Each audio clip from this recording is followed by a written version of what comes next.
السلام علیک یا ولی اللہ،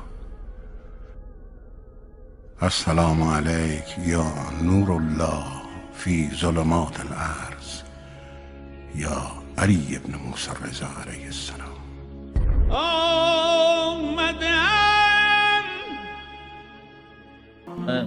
اپنے بھائی کے لیے وہی پسند کرو جو تم اپنے لیے پسند کرتے ہو۔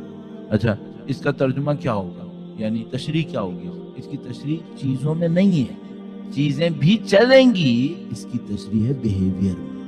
اپنے بھائی کے ساتھ وہ مت کرو جو تمہارے ساتھ کوئی کرے تو تمہیں اچھا نہیں لگے گا۔ بیہیویئر امپورٹنٹ ہے۔ ہم سمجھ رہے ہیں کیا اپنے بھائی کے لیے وہی پسند کرو، میں نے ایک سوٹ پسند کیا وہی سوٹ اپنے بھائی کو دیں، اور بھائی ممکن ہے اس کا ٹیسٹ کچھ اور ہو۔ یہ کیا بات ہوئی کہ بھائی مجھے یہ ساکس پسند آ رہے، بھائی کو بھی وہی ساکس پسند، اس سے پوچھو اس کو کیا پسند ہے وہ دے دینا۔ لیکن یہ جو بات نبی نے فرمائی یہ چیزوں میں نہیں ہے، یہ بات ہے بیہیویئر کے اندر۔ کیا میں پسند کروں گا کہ کوئی مجھے اگنور کرے؟ کیا میں پسند کروں گا کہ کوئی مجھے مثال کے طور پر نیگلیکٹ کرے؟ نہیں۔ کیا میں پسند کروں گا کہ مثال کے طور پر کوئی میری عزت میں کمی کرے؟ نہیں۔ بیہیویئرز کی بات ہے یہ۔ تو آپ اپنے دوسروں کے ساتھ اگر کوئی بیہیویئر دکھا رہے ہیں تو وہی بیہیویئر دکھائیں جو آپ یہ چاہیں گے کہ آپ کے ساتھ کوئی دکھائے۔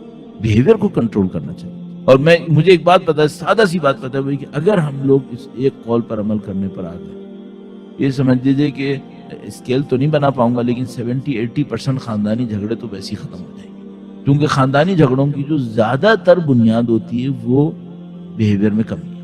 تو اس بیہیویئر کو اگر ہم صحیح کر لیتے ہیں اور اللہ کے نبی نے ہمیں اسٹینڈرڈ دے دی کہ بھئی تم یہ کام کرو، تو زندگی آسان ہو جاتی ہے۔